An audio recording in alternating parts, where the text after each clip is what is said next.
Back to normality, chapter 51 to 54. The lady did reply she was from Lys, and not Dorn.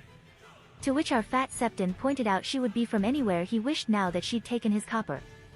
At the risque joke, half the court erupted into laughter whilst the other half looked completely scandalized. I merely rolled my eyes. Mushroom's jokes were hardly funny or that unpredictable, as they were nearly always about sex or naked women, and these days, almost always included a ribald nod to the three daughters or Dorn. If he were being extra brave, which was not often, he'd made mentions of a pirate king. A pirate king that still was not dead. Not that I am frustrated or anything. The nasty little shit bowed at the reactions, a smile lighting up his face. It baffled me greatly as to why Viserys kept him around. He'd never struck me as the lustful type many in the court were. I did not think he even had a mistress, although from Joffrey's cringe-inducing reports, there were whores in his bed occasionally. Speaking of which, said Spymaster was trying to subtly get my attention. Since the revelation that there were now 3 major players in King's Landing, he had doubled down on his work. Laenor had reported many times that he'd been forced to drag Joffrey away from his desk or become worried about his protection as he left at all hours to coordinate those loyal to him personally. Unfortunately, there wasn't a whole lot I could do beyond stripping him of his power entirely. The gods knew I could not afford to do such a thing, not now, not when I was due to have a baby. My hand drifted to my stomach. 7 weeks. Was it healthy to count them so? As if every week that ticked by was another tick towards my doom. I excused myself from Viserys' side as he sat enraptured in another tale regarding the fat Septon's adventures and slipped out, Joffrey in tow. Stefan followed, giving me a stiff nod as I waved for him to stay outside of the room Joffrey and I eventually ducked into. He was worried, I noted. He was always worried these days, but this was different. We have a problem. Wonderful. Go on. It did not do any wonders for my nerves that he didn't immediately answer, I assure you. Instead, he focused on his feet, projecting shame. Joffrey. It is Carl Corey. He has returned. Excuse me. I thought I'd headed this one off. You did not kill him. I hissed. His head jerked up and he met my eye. I did not know. I did not know why it was so important he not be near Laenor. I thought you were, reacting badly to his unfaithfulness, he sulked. I merely had him put on a ship and informed he was not to return. His tone had started out defiant but ended with a note of something I couldn't identify. His ship would have crossed the stepstones. Horror bloomed in my gut and nausea forced me to drop into a handy chair. Where Corlys would have wondered why I wanted him gone and likely left him there when Lena fled. Probably imprisoned if he admitted to being Laenor's lover, I reasoned, feeling the blood drain from my face. And your uncle freed any man who swore to follow him, confirmed Joffrey. What is a disgraced knight when he's hiring slavers and pirates to his banner? Fuck. Fuck. How bad could it be? He's just some middling knight, Laenor knows to stay away from him. My men report he's been spending a lot of money. New armor, new weapons and certain creature comforts, Joffrey pointed out. Carl Corey was not an especially rich man, so this pretty much confirmed he was someone's stooge. But so far, that's all he's doing. What is Daemon up to? I wondered. Did he hope that Laenor would wander right back to his old lover? I suppose he did not know that we knew Carl Corey's true allegiance, but surely he should know Laenor would not be so foolish. Is it a distraction? I finally reasoned. That is my worry as well, but what from? He replied. There are 2 things he'll want. The things he'll feel we stole from him. He could not know where we hid his prize. Lena then? She wasn't quite at her due date yet but, well, she was only a few weeks off. Close enough to have taken her chamber and earlier births had happened. If he wanted to strike when she was at her most vulnerable, this was the most opportune time. Damn it, if I had my way she'd be giving birth in Syrax's shadow. My hand traveled to my stomach again. There was a very real possibility that Carl Corey might be playing the assassin again. Travel nowhere without a reliable guard, I let the commanding tone of a queen enter my voice and Joffrey sighed. Of course, your grace. Do not mock me, Joffrey. He'll want you dead, me dead, Laenor dead, Lena in his power. You are right. I apologize. That was the first time I'd ever heard him sound so shaken. When I stepped out into the hallway again, Stefan straightened and I sighed before turning to him. There is a knight I want nowhere near me. The kind of nowhere near me that ends with him dead if he tries to approach. Stefan was my father's creature still, no doubt this would get back to him, but it seemed like the height of idiocy to not warn a bodyguard of a threat. Your Grace, he said. Karl Corey. A thoroughly odious man unworthy of the title knight. I had him shipped off once and he seems to have found his way back here via the stepstones. Stefan's eyes widened and he nodded seriously, for the stepstones meant only one person after all. You have my word that he will be kept from you, Your Grace. As I returned to the hall, aware of the eyes that followed me, and retook my seat by Viserys, I played with the idea of allowing Ser Stefan to be more familiar with me. It might be worth letting him call me Rhaenyra if it bound him to me rather than Viserys. Then I thought better of it. I'd thought the same of Cole, and look where that had gotten me. Viserys spared me a smile as Mushroom expounded on a totally true story about a liaison he'd supposedly witnessed in which a noble lady had lain with her husband only to discover it was his sibling in disguise. For extra titillation, the sibling was a woman. Because of course she was. Stay classy, Mushroom. Is everything well with you, daughter? He asked, sympathy in his voice. Perfectly fine, I replied as Mushroom somehow got another laugh from the crowd. I merely needed some air.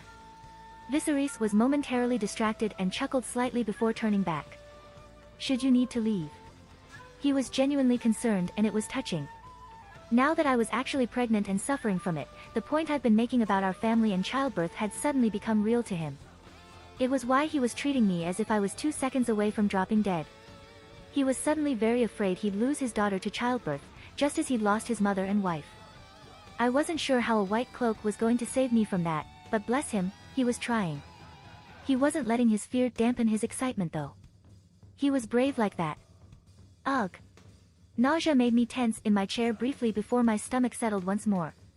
Honestly, I could not wait for the 12th week. The magical threshold where my stomach should finally have adjusted to having a baby nearby and quit being such a little bitch. I eyed Alicent from the corner of my eye. She'd never had morning sickness with any of my siblings. Damn her. My stomach rolled in nausea again and I gave it up as a bad job. I bid goodbye to Viserys and Alicent as politely as I could and made my way out of the hall, taking a litter to the manse. As Lena's due date loomed ever closer, Laenor had been distressed to learn that men were not allowed to visit in confinement and had decided to take up residence at the manse in protest.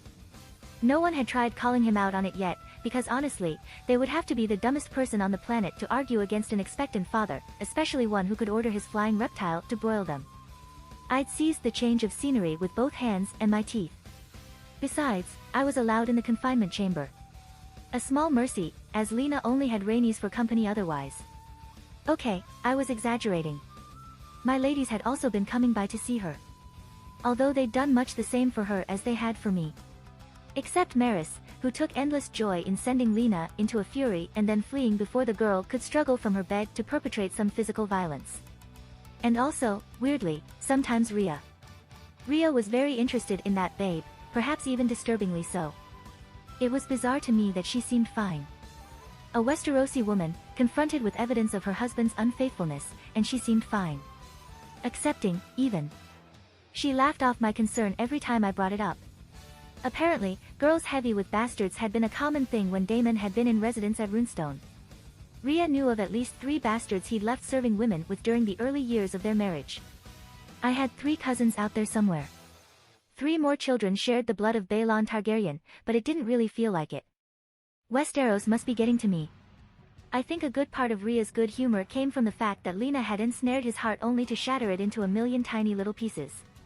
And honestly, I think she just liked babies in general. Lena was alone when I finally entered, flicking through a book that I vaguely recognized as one of the ones I'd taken from the library what seemed like an age ago. A familiar stack nearby confirmed my guess. I smiled. Laenor must have sent them over. She put it aside when she noticed me though and greeted me with a tired smile as I sat down. Good afternoon. Gods, she looked exhausted. Lena, how are you feeling? I asked. She sighed and fell back into her pillows. Do you have all afternoon for me to complain? She asked. I ran a hand across her stomach, feeling her babe's spirited kicks through the thin nightgown she wore. She grimaced. He won't stop. He's eager to be out, I think. Well, the time is close and any child of yours is bound to be impatient when there is exploring to be done. She grimaced again and laid her hand on her stomach. Have you given much thought to names? I asked. Joffrey thinks a traditional Valerian name would be for the best. We have decided on Lucerys, she told me. I raised an eyebrow and she rolled her eyes. She was so damn convinced it was a boy I honestly hoped she was a girl, just to see the look on her face when she realized. Lucerys. The name a son of Rhaenyra would have borne in another life. Murdered by his kinslayer uncle, his body never found. I prayed this Lucerys would have a better fate. Will he bear a dragon egg? Lena tensed at that. He has the blood for it. I do not know. Dragons are for Targaryens, but I am not a Targaryen. I am Vhagar's rider though. I smiled at the show of determination. Mother has offered an egg from Malaise, but I do not know what we will do if the king says no. He has before. I scowled at the reminder. That is different. The lady in question was a Lysine whore and the babe a bastard. I said with heat. Lena chuckled, although there was no real mirth in it. This baby is a bastard too, unless you had forgotten. How could I? I swallowed down the brief flicker of anger at its father and instead smiled at its mother. Not to my father. Liar, liar. I hadn't been able to bring myself to tell the Valerians that Viserys knew. I knew I should, I really should. He may intercede and order Rhaenys and not give Lucerys an egg, he could blindside us at any time. I will speak to him. Thank you. It is kind of you to do so. The smile she directed at me made my stomach do somersaults. It's no problem, truly. Anything for a friend. I stayed with her for an hour or two before leaving her to her sleep and heading back to the keep. Viserys had requested a family meal and I, being the dutiful daughter, was rushing to obey. My first hint that something might have gone terribly wrong was when I rode back into the Red Keep to guards in Targaryen livery swarming about and the bells ringing out to signal an alarm. It should say a lot about how much I was expecting something to go wrong that all I did was sigh in annoyance. As long as it's not Viserys, everything should be fine. Lena was at the manse, Lord Corlys was engaging in a flying visit to Driftmark with Rhaenys providing the flying bit. Where was Joffrey? Stefan, see if you can't ascertain what has happened. I ordered, suddenly worried, and the white cloak nodded, flagging down the nearest knight with a worried look upon his face. Noticing Ser Stefan's waving, the knight braked hard and finally seemed to register my presence. Your Grace, he said with a bow. The king wished to see that you were safe at the first possible opportunity. That didn't bode well. Please don't be Joffrey. And I shall attend to my father as soon as I am able, but first I wish to know what has happened here. The knight bowed again. A murder, Your Grace. In the Red Keep and so close to the king. Who? I demanded, heart leaping to my throat. Next to me Stefan shifted uneasily. A murder was no laughing matter. A murder when one of mine was unaccounted for. Fuck. Mushroom, Your Grace. The king's fool. That derailed my train of thought quite nicely. I stifled my need to sigh in relief it wasn't Joffrey. Still, a murder would have me thinking it a black and green argument that got out of hand, perhaps some kind of daring assassination attempt against a rival, but... Mushroom? Who would kill Mushroom? And why? Okay, he was annoying as shit, but, really? Feeling like the world had gone a little mad, I allowed a small escort of men to take me to my father with no further protest. The idea of someone killing Mushroom was utterly bizarre. He was a court fool and a dwarf. He was literally not a factor in anyone's plans. I know he liked to overestimate his importance in his future works, but he really wasn't that important. Was the attack aimed at Mushroom? I asked, feeling like I was missing something huge. There were no witnesses. A young lady discovered the body shortly after he left the hall. I was told. I turned my eyes to Ser Stefan, who was frowning. Not much time to commit murder and escape, he pointed out, tapping at his chin. Yes. No more than a few minutes. No signs of any struggle, it seems the attacker took him from behind and left before he could be found. Quick, neat and silent. Professional. Someone sent a professional after Mushroom. I struggled not to laugh in disbelief as I said that. The idea was funnier than any joke he'd ever told. It could not be right. He had to have stumbled onto something by accident. Viserys was quick to wrap me in a bone-crushing hug when I arrived before looking to Ser Stefan for reassurance I had not been in any danger. I feared it a distraction from an attack elsewhere, he admitted after he'd rung a report about my whereabouts and if there had been any trouble along the way from my bodyguard. It was gratifying to see he had looked to me before answering my father's questions. Worrying too, Kristen had definitely seen that. No doubt he was already constructing some sort of twisted narrative in his head. A distraction for what, I wonder? I mused. A distraction definitely fitted more than someone spending actual coin to kill Mushroom. There were a lot of distractions floating about King's Landing at the moment, it seemed. The Red Keep is being searched from lowest basement to highest tower. We can find no trace of any other wrongdoing, Kristen intoned, voice neutral. So something elsewhere?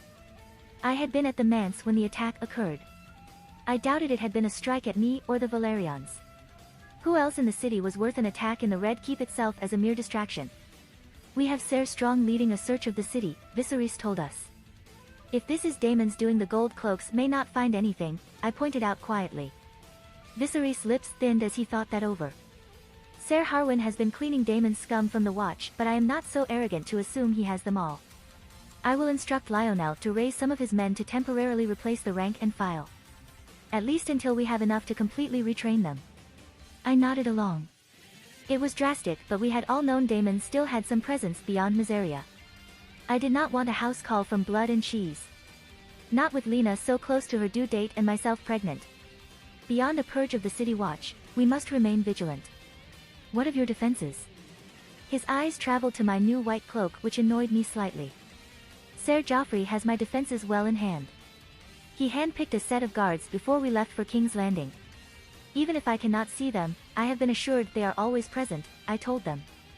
I tried not to be angry that Kristen perked up at that. No doubt Alicent would know of my own little secret service by sundown. I suggest you up your guard then. I will not lose you and the babe you carry. My hand fell to my stomach by instinct. He smiled gently at me and raised his own to cover mine. Do you hear that, little one? If I have to fight the cannibal itself, I will keep you and your mother safe. That was strangely touching. Ser Stefan coughed meaningfully and leant forward, interrupting the moment. I was sort of thankful for that. I felt like crying, and I refused to cry because of Viserys being fatherly. Or grandfatherly, whatever. It's hormones, I swear. Should you not inform your father of the night? He asked. I wanted to protest. Corey was Daemon's but two distractions in the city at the same time. If they were both Daemon's, it was something big. A good point, Ser Darklyn, I said, making a show of leaning backwards and looking thoughtful. That got both Kristen and Viserys' attention. Daughter? I had an encounter with a certain knight almost, has it been over a year? Regardless, I had him shipped off. Not mentioning Ser Joffrey here was probably a good thing. I wasn't quite sure how much Alicent knew regarding his position in my court, but I'd already given her one secret today. Define encounter, said Viserys starkly. He had entirely the wrong idea about Laenor and I. I set him straight. Viserys nodded. He was aware of the rumors, but our performance over the last year had put a lot of that talk to bed. Joffrey's rush marriage to Lena even more so. It was relegated to a belief only the hardcore Greens held. The sort of thing Mushroom had made jokes about. He was a rogue through and through. His ship would have passed through the stepstones. Viserys' face transformed into a scowl at that. Everyone knew what stepstones stood for these days. Actually, maybe not. Daemon's hold grew weaker with every report we received. The Dornish had piled in now, with considerable relish. He may not have taken a knife to the guts, but I'd be surprised if he held on to those islands for much longer. Caraxes could only be in one place at once, after all. He returned to the city recently. Spending money I know he should not have. It's probably not linked to this, but Kristen cut me off. The timing is concerning, said Kristen, looking thoughtful. With your permission, your grace, I will seize this rogue and have him questioned. His helpfulness is suspicious. Then again, Alicent generally likes Daemon's assets far, far away from the city. Do so, Ser Cole, said Viserys coldly before turning back to me. I would ask that you continue staying in the Valerian manse until we know precisely how this occurred. I know you are there whilst young Lena takes her chamber, but perhaps it is best if you stayed there a little longer. Surprised, I nodded. He'd been keen on keeping me close since he'd finally decided to take his family in hand and gain something to beat me over the head with. Remember our conversation, Rhaenyra? The reminder was hardly needed. And I want updates on that babe. I'm quite excited for Rhaenys first grandchild. I got what wasn't being said. Despite everything Damon had done, his child was still something Viserys cared about. Speaking of children, I began. Have you given any more thought to the annulment of Rhea's marriage? She is getting no younger and it seems cruel to have her wedded to a man she will never see again. Might I remind you, daughter, it is the High Septon that decides such things. At my disbelieving look he snorted in amusement. I've never met anyone who believed that. Oh, I said, thinking of Lena. I have. Ha. Fair enough, he said, then leant forward and rubbed at his face. Still, I will give the petition some true thought. You are right that it is cruel to keep her shackled to my brother after all he has done. You will have my answer in a few weeks, once this present crisis is over. That was probably the best I could hope for. Afterwards I gathered my ladies to me and sorted through who would move to the manse and who would stay here. In end, only Alice and Sarah would be following me. Felena and Maria were given free range to work with their charities and Maris was to keep an eye on my household in the keep. And not, I told her sternly as the packing began, fleece everyone I employ out of their hard-earned money via blackjack and poker. Honestly, if she carried on at this rate she'd be able to buy Gulltown back from the Aarons. I didn't ask to see Mushroom's body or investigate the corridor in which he'd been killed because that was ghoulish and unfitting of a pregnant princess, but I was damn well going to get Joffrey on the case. The killing of Mushroom made no sense unless one bought the theory it was a distraction. A distraction for what though remained to be seen. Who wanted the distraction? If it was Alicent, no, that did not make sense even there. Alicent was not one to, in the vernacular, shit where she ate. The Red Keep was hers. She could engineer any number of distractions that would trip considerably less alarms than a murder 3 rooms away from Viserys. Daemon then? He would not be above murder. He would not care about said murder taking place in the Red Keep. Blood and cheese proved he had access to those who knew the tunnels. But if it was carried out on Daemon's orders, why? And if it was his distraction, what was Carl Corey? If both were his distractions, what was he so desperate we did not uncover? He was weeks, possibly days, away from losing all control of the Stepstones bar a miracle. I could think of nothing in King's Landing that would halt his fate. Was it a warning? Did Mushroom know something about his plans? If he did not, why pick Mushroom at all? Why not a random servant? Arg! I was going to go mad like this. I definitely needed Joffrey's eyes on this, I thought, as I mounted up. He would know of any discreet schemes in the city currently. Miseria was not so good that she could pull of something momentous without him noticing something amiss. I hope. She had once had men of the hand murdered and arranged artistically outside the gates, I reminded myself. Laenor seemed surprised to see me back so soon and then very, very grim when I explained what had happened. Joffrey was summoned. He also had no idea what Daemon was planning, annoyingly. Miseria's movements within the city are much reduced. I had put it down to Daemon's weakening hold on the islands, he admitted. But it could be the calm before the storm, asked Laenor, looking worried. Joffrey had briefed him on Carl. Knowing the man who would kill you in another life was close would put anyone on edge. Frost certainly gave me the shivers despite being a small baby no taller than my waist and the wrong dragon to boot. The less said about Joffrey's feelings towards Cole the better. It could be. I do not see what he gains. He is about to lose his kingdom, why spend resources killing a fool here? Joffrey mused. It is a shame Carl will be vanishing into the Confessor's domain soon enough, I wanted to ask him a few questions myself. I'll be sure to relay anything I learn from my father to you. No doubt he'll spill his guts the moment he touches the rack. Laenor smiled at that, a predatory smile that sent tingles down my spine. Judging from the look on Joffrey's face, I wasn't the only one. Then he caught us both admiring him and blushed such a deep, vibrant red I couldn't help but laugh. After a moment, Joffrey chuckled along with me. Well, I can't say much for you two, but I'm waiting for the next disaster. These things never happen in ones. Oh gods, why did I say that out loud? I've doomed us all. That night proceeded relatively quietly even if I spent the entire time waiting for something bad to happen after my slip-up. Laenor and I took our meal with Joffrey and made sure Corlys had been alerted that something was happening in the Red Keep. Corlys was still at high tide and not due to return for some time, intent on milking what he could from the treasury. Old Spicetown was built with what was on hand, natural growth spurring it on odd directions. New Spicetown was going to be glorious if the amount Corlys had leveraged from Viserys was any indication. Joffrey went over my protection details again and grilled Ser Stefan for a good hour. The White Cloak took it in good humor. It seemed he was declaring his loyalty to me because Viserys had insisted I have his total loyalty. According to Ser Stefan, they'd all heard Cole's rants about me in the White Sword Tower and he had no intention of going the same way. It was nice to know Cole still thought about me. Constantly. Joffrey had decided it to be good enough and was filling him in on the need to know details of my security. I paid a visit to Lena once more to tell her about Mushroom. Surprise surprise, he'd been quite rude about her at times, mocking her to the court after Viserys had turned her down as a bride and after her fiancé turned out to be a dud. He'd also coined her mother's hated nickname, so it was safe to say she wasn't grieving, but like most she was startled and unsettled by the fact anyone would be so bold as to slay someone in the Red Keep and so close to the king. That we both suspected Daemon as the true culprit went unsaid, but I knew from the way she clutched her stomach as if she could protect her unborn babe from his father by will alone. Alice and Sarah arrived with my belongings and in good spirits but looking as if neither had slept. Laenor offered to watch me in the night, much to their badly disguised relief. Both had, apparently, only narrowly escaped Lionel and Harwin's overbearing protection and only because they were distracted by their scouring of the city and the keep. Still, Laenor watching me did send me into a small pit of despair. Why did pretty people I liked insist on being in a position to watch me make a mess of myself? I had a good night, even if I did wake up to my stomach rolling with a vengeance the next morning, intent on punishing me for getting too comfortable.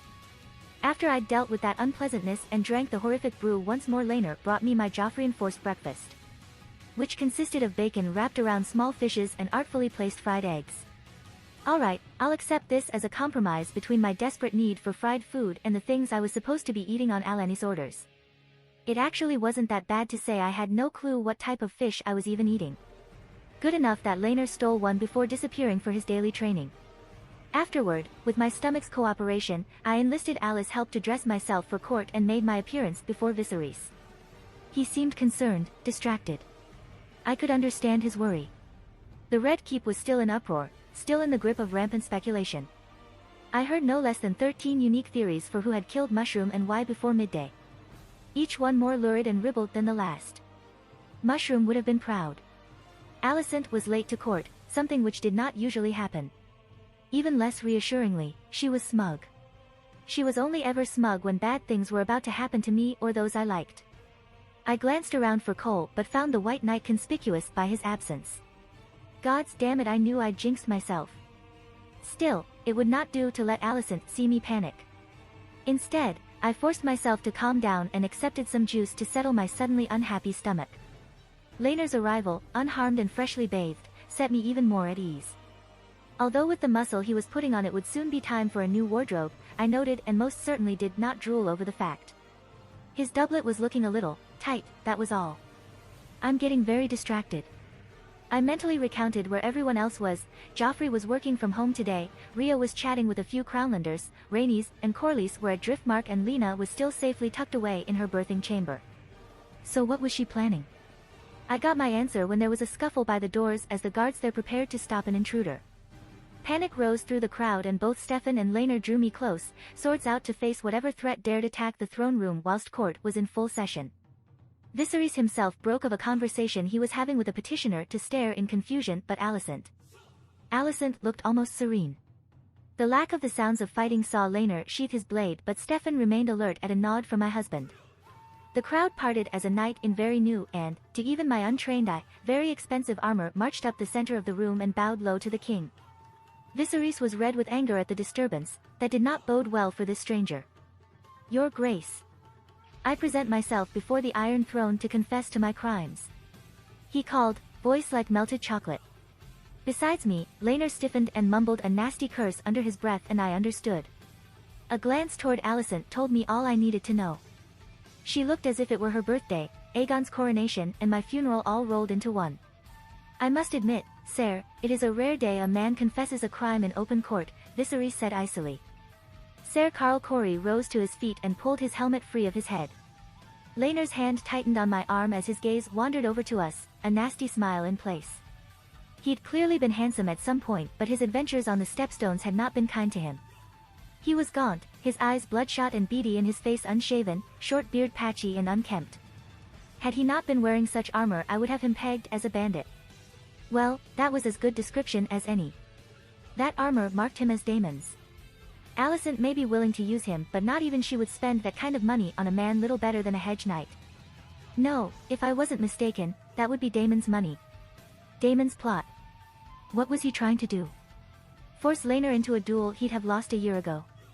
Or was he just trying to reignite those rumors once more and give Alicent fuel for her rumors? Was this one last stab at me before Dornish or slave spears extinguished him for good? I come because, as shamed as I am, I can no longer allow a greater crime to fester away here in the Red Keep itself. The court was paying attention now, dead silent at the show Corey was putting on. I fought my nausea and tried to ignore how Laner's breath was coming fast in panic. Greater crime? You have not even confessed your own crime yet. Viserys said, eyes flicking about the court before resting on Alicent. The queen didn't seem to notice, her green eyes were on me, conveying a savage glee. He scowled at the sight. New, competent Viserys was evidently aware of who had engineered this then. No doubt Alicent thought it worth the screaming match they would have later. I confess I shamed my name and my knighthood.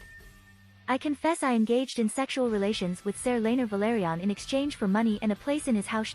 He was prevented from speaking further as the court's whispers rose into a shocked roar. I allowed my face to transform into one of disgust and moved closer to Laner. He'd evidently had the same idea, if his own shuffling to me had any indication. No doubt everyone was conveniently remembering those old rumors right now. Old rumors that had died down to the glow of embers, fed only by green desperation, now set to rise to the roar of a wildfire once more. I betted him. And he did confide to me he loved only men. Corey continued once the roar had died somewhat. I looked towards Viserys, who was now so pale I was genuinely afraid he might pull a cannon Viserys and hack his own fingers off on the blades of the throne. I let my face show the fury I was feeling. Ser Laner Velaryon is dash. Viserys cut him off with an incoherent scream of rage, pushing himself to his feet. Annoyingly, I noted blood running from his fingers. At least he hadn't lost any. Damn, this is going to go in Eustace's symbolism folder. Corey backed off as Viserys advanced down the steps looking ready to tear him apart with his bare hands. How dare you? How dare you? Viserys sounded on the verge of madness as he stopped halfway down. My daughter is pregnant. She bears Ser Laner's babe unless you wish to accuse her of bearing bastards. Do you? I promise you're, Ser, if you do you will face me. I winced as he said the B word. Surely he could have let the implication go unsaid. Now everyone else would be repeating that particular accusation.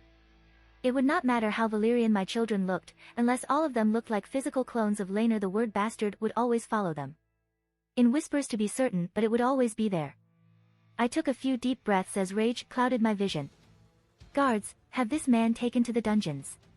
Introduce him to the rack, so that he may tell us of his relationship with Daemon Targaryen, and then cut his tongue out for spreading such disgusting lies regarding my goodson.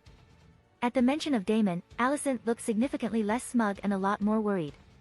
Putting Laner and I on the spot was one thing, humiliation and the hint my child was a bastard wouldn't bring too much heat down on her head beyond a few arguments and tense nights. After all, Viserys hadn't done much about that in canon, and his grandkids were the only thing that got him angry in that timeline. But doing so via an agent of Daemon? Viserys was ready to kinslay his own brother right now. What would he do to the queen that aided in his plots? Corey panicked as the guards moved in, hand falling to his sword. For one brief moment it looked as if there would be a fight, but then Laner stepped forward, his face a mask of fury in a way I had only seen after Cole had nearly killed Joffrey, and hurled his glove at Carl Corey's feet. My stomach flipped and flopped in response as the chatter of the court rose to a roar once more. I clenched my jaw as the urge to vomit hit me like a freight train. Honorless cur. Face me like a man for those lies you speak. I will have blood for this dishonor. Corey stared at the glove and then stared at Laner in shock. Alicent, despite looking more pale than before, managed a kind of distressed but satisfied smile. I knew why she was so smug, of course. Laner had the reputation of a man that only knew one end of the sword from another with a detailed diagram. The nobles liked to whisper that he had squired so close to home so that his father could hide his shame when it came to his martial abilities. That he was no true knight, not really. But Laner had been improving since our visit to the Vale. The recent months since Daemon left Dark Sister behind had seen him go from better to good, if Joffrey was to be believed. Was he good enough to trounce Corey? Good enough to put two sets of rumors to bed? Regardless of the sudden distress my stomach was causing me, I arranged my face into a vicious smile in approval of my husband's actions and the evident confusion Corey was showing at Laner's backbone. I suppose that the last time Corey had spoken with Laner, he'd still been the cringing boy afraid of his father and terrified of his new wife. That Laner would never have fathered a child, even in the roundabout way we had managed to produce this one. That Laner would never have dreamed of Dark Sister, never have put the effort in to have the skill to do it justice. And I have a mind to grant you the right, called Viserys, joining us mere mortals at the foot of the throne and reminding us all that he was the final arbiter of these things. His face was pale and he trembled with rage, but I could see the way he was looking at Laner. As if he was seeing him in a new light, unsure how he'd missed the man willing to hurl challenges about. Then he smiled, grim and vicious, and what satisfaction Alicent had faded. It was Laner asking for satisfaction. Not a champion on his behalf. I could see her thoughts following my own from a moment earlier. This was sloppy.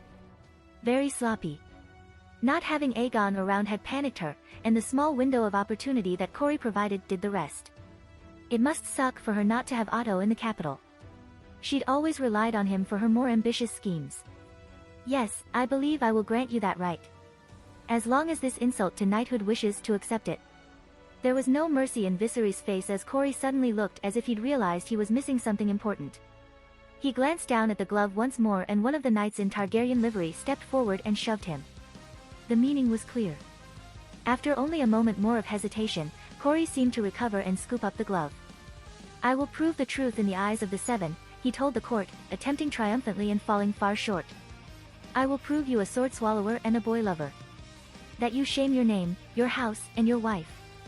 Alton checked and rechecked the armor that he was strapping Laner into with a worried expression on his face. Like Corey's, Laner's armor was new, heavily inspired by the old Valyrian armors and embossed with the seahorse of House Valerion. He was magnificent in it. My guts still rolled with fear, and maybe just plain nausea, though as he strapped on his sword but forewent a shield. No amount of chiding upon my part would have him take it. I will admit to knowing little about fighting, but a shield seemed pretty important. Do not worry, Rhaenyra, I have Corey's measure and I know I'm better, he said confidently. I glared at the juice I couldn't bring myself to drink. Alton bustled off somewhere else, leaving us alone. Laner really should knight him soon, the gods know he's talented enough for it. And what if you die? Alicent will have my child named a bastard. Laner, I do not know what I would do without you. He smiled sadly in response to that and spared me a kiss. It was not passionate or full of love, but I was touched all the same. It is not still too late to run away to ETI. To leave all this behind. We could take Lena and Joffrey with us, have a grand adventure. I was only half joking. You always come up with the most delightful ideas, he chuckled and pulled me closer. I rested my forehead on his breastplate and sighed. Which was naturally when Viserys walked in, face like a storm cloud and his hand thickly bandaged. I would have to keep Gerardis on alert for any sign of infection. The last thing I needed was him dying now of something completely stupid. Ser Laner, do you mind giving me a few moments with my daughter? He asked, voice tight with the effort of not shouting if I knew him. Laner bowed in response before taking my hand and squeezing it. I got the message. Don't worry, it'll be fine. Yes, father. I asked politely after he'd left. Part of me wanted to let loose now, but worry was winning out over the rage at the moment. Would you tell me the truth if I asked if there were any truth to his claims? He asked, meeting my eyes with a stern gaze. I went to reassure him, only to have the lie die in my throat as I looked at him. I suppose Alicent told you, I said. His eyes glittered dangerously. She did, yes. I'd heard the rumors. I thought it more court drivel, he said finally. Oh my girl, why didn't you tell me? I would not see you dishonored so. It is a man's prerogative to find pleasure in others. Tell me father, how many whores have you had in your bed? I managed finally, rage narrowing my vision and nausea roiling in my gut. He scowled at my answer. The whores I've had in my bed have all been women. His voice was steel and I found myself sneering in response. He hadn't cared when he'd given me to Valerians to cover his own arse. He'd admitted it himself. I'd had to marry Laner the moment he'd turned down Lena. The moment he'd banished Daemon the first time around.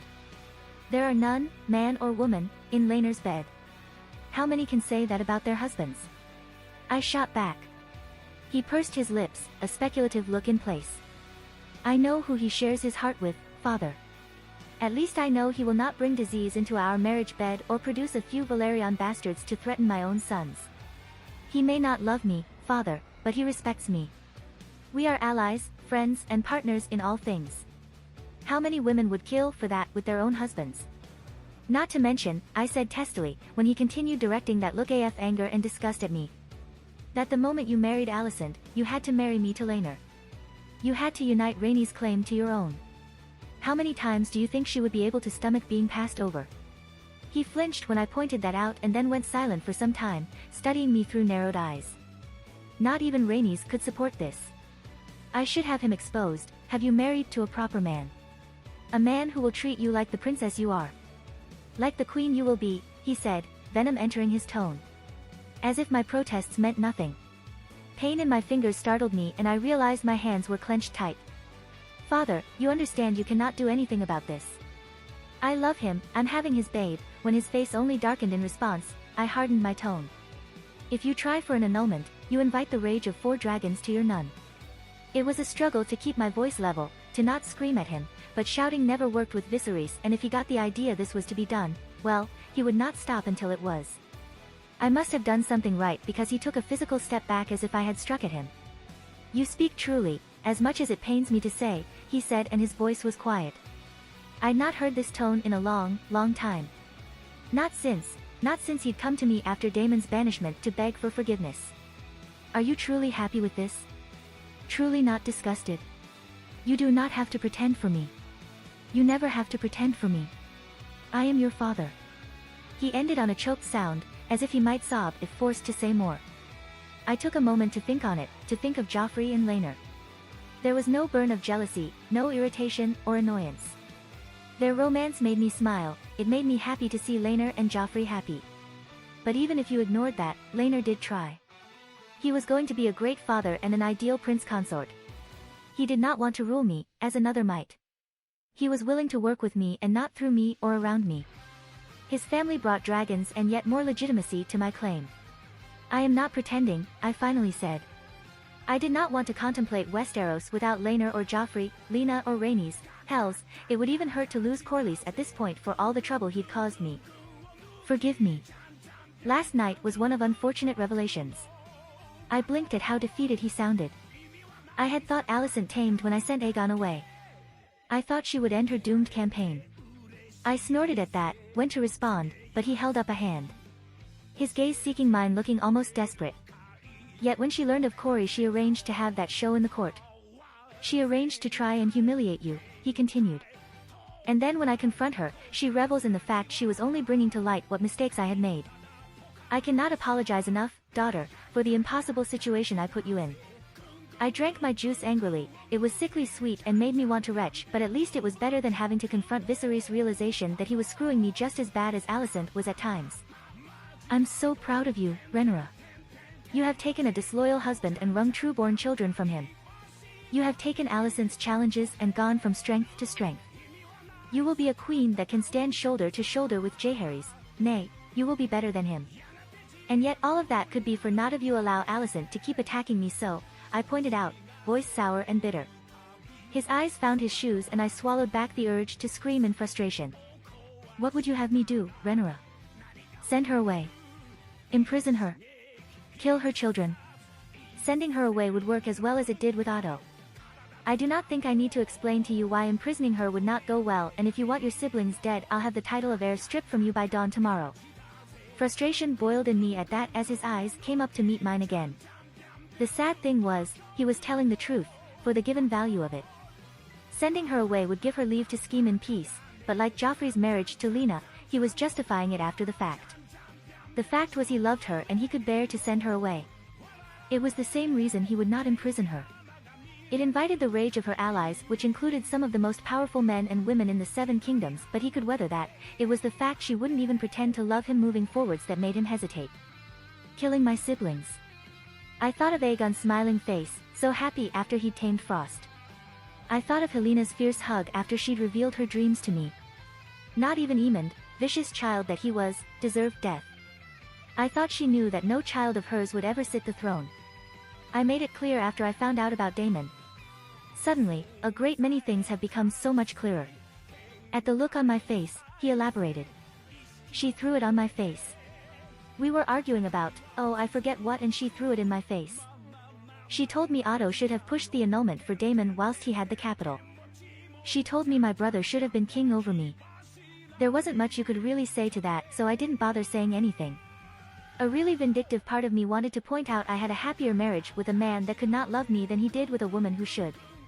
I told her, Rhaenyra, that her children would never sit the throne. That it was punishment for her shame. His voice was harder now. And yet she still seeks to undermine me. I have forbidden her contact with Aegon, and when Aemond is old enough he'll be fostering with the Tullus. Alicent has ruined them both in this mad quest for the throne. And, you will not like this. My heart lurched as he paused, looking at me speculatively. I'm sending Helena to that cousin of yours, Jane. She did well when in your care and I have a mind to give her back to you, but she will do better away from the court, I think. Besides, you will soon be busy with your own babe. I swallowed at that, grief rising up in my chest. Helena was sweet and I loved her fiercely. I knew Jane would not mistreat her, but it was still a hard thing. He was certainly hitting Alicent where it hurt. She loved her children. He was wrenching away 3 in total. Helena would be departing soon if I knew Viserys, and Aemond would be going the moment he reached his 6th name day. She would be left with Daeron, not even 2 yet. One last thing for her to lose if she continued to step out of line. A harsh punishment, but still, it wasn't enough. Cole is just as complicit, I reminded him. His face darkened in response. He took Corey to Alicent first, let him infiltrate the royal court. He placed you in danger, placed me in danger, placed my unborn child in danger. I will deal with him. He placed a warm hand on my stomach and I struggled not to shudder in disgust. I did so hate people doing that. Laenor was the only exception, and even then because it was his kid. You don't realize it until you're pregnant, but a great many people seem to find perfectly acceptable to just start touching your stomach for basically no reason. You will sit the Iron Throne. Your son will sit the Iron Throne. Rhaenyra, I may not have been the best father, but I promise you that. Please believe that. Of course, father. I do not doubt it. I will sit the Iron Throne, but if it's something you did that ensures it, I'll eat my non-existent hat. Now come, your young man must no doubt be eager to defend his reputation. He almost spat, throat bobbing as if he were fighting back bile, ruining the touching father and daughter moment we'd been having quite thoroughly. There was an element of disgust in his voice that made want to start slapping and not stop. Had Laenor taken 1,000 whores to bed and given me the pox to boot, no one would bat an eyelid. He could field an entire army of bastards from his breeches and no one would really care. Had he been a typical Westerosi, he could have forced the pregnancy the moment we wed, as was his marital right. But gods forbid should he give his heart to another knight. That was just too far. We made our way out to the arena. During the lavish tourneys Viserys was fond of throwing, this would be where the melee was fought or where knights would duel in one-on-one matches. This was where Laenor hoped to slay Carl Corey. To turn the tables on his murderer and, a part of me whispered, at least die with a sword in his hand should he not prevail. No, I could not think that. He had to prevail, he had to win. He had to, for me, for the child we made together. I wasn't even allowed to look nervous. If I looked nervous, then it implied I was worried he would not win. If I was worried he would not win, then surely there was some truth to his allegations. After all, the 7 decided the victor, and a man could not win a duel if he were not righteous. Damn Alicent to all 7 hells. I noted that my blacks had mustered in force, their presence outweighing even Alicent's greens. Although, I noted with annoyance, Joffrey was absent. He had thought it best he not set more rumors swirling about by letting anyone see his worry. I had told him to damn the rumors and damn the lords and come anyway. He'd apparently ignored that order. When Corey stepped out, my lords booed and hissed fiercely. When I bestowed my favor on Laenor, they cheered for the Realem's delight and her noble husband. Don't die, I told him quietly as I affixed the black scarf to his arm. Please don't die. If he beats you, yield. We will weather whatever storm comes, but don't die here. It set my stomach churning again that he did not answer me. We took our seats in the king's box. Alicent was already there looking constipated. I suspected that was the best she could muster. If Corey failed today, she'd lost a son and daughter, danced to Daemon's tune and incurred the wrath of her husband. She would come out of it with nothing but a few more points against me in a few people's minds and Laenor's increase in standing in turn. I'd always held back, always refused to sink to her level. There was a chance, I told myself, that she might see she was going to lose and back out gracefully. A small one to be sure, but if I never truly escalated, if I never started with the nasty side of court intrigue or started with assassinations, there was a chance this could end peacefully. Not now. She had threatened my child. A child I did not want, but my child. My husband and my child. The woman I loved and her child. Even if I declared Aegon heir before Viserys was cold, she'd kill me. She'd kill my children. She'd kill the Valerians just to make sure. Either that or Otto would. I took my seat as rage and fear boiled away in me, pushing me to do anything but sit and watch as my husband fought for his life. I was so angry, plans whirling in my head to teach her the meaning of waking the dragon, that the duel seemed decidedly anticlimactic in comparison. The two men started out slow, each testing the other's defense and skill, or so Viserys informed me. It was soon apparent that Laenor had not overestimated himself or underestimated Karl Corey. Even my untrained eye could see he was almost playing with him, leading him about the arena. No blow touched Laenor's armor, and soon enough Karl Corey's strikes began to slow, becoming sloppy. Laenor danced around him, blade flashing. Something inside me eased even if I still wanted to throw up. See that? He's gone out and bought brand new armor, but he's never trained in it, Viserys observed loud enough for both Alicent and I to hear. I'd wager 10 dragons it's heavier than what he's used to. Your Laenor may be wearing new armor himself, but at least he's trained in it. Alicent shifted in her seat, pale as she realized how badly she'd messed this up. I watched with a deep, soul-pleasing satisfaction as Laenor rained blow after blow, striking quickly at the head or the back of the knee, and as Karl Corey became desperate and panicked in response. He could yield. He'd be hauled off to the dungeons, be given over to the confessor's ministrations, and if he survived he'd be separated from his tongue, but he could yield. He didn't yield, and then Laenor killed him.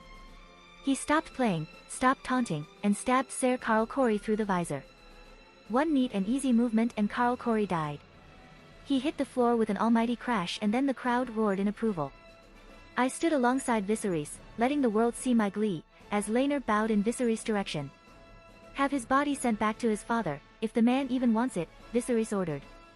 Ser Laenor, there was truly no doubt as to the outcome of this duel. The Seven favored you against this foul plot by Daemon, a foul plot aimed at the Valerians.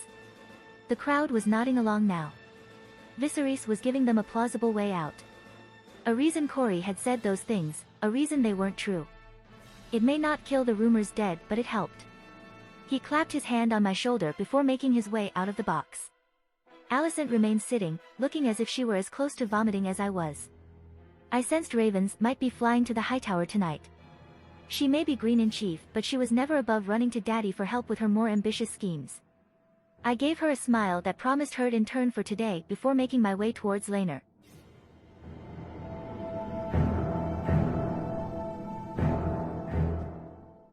If you like this content, don't forget to like and subscribe. See you later, bye bye.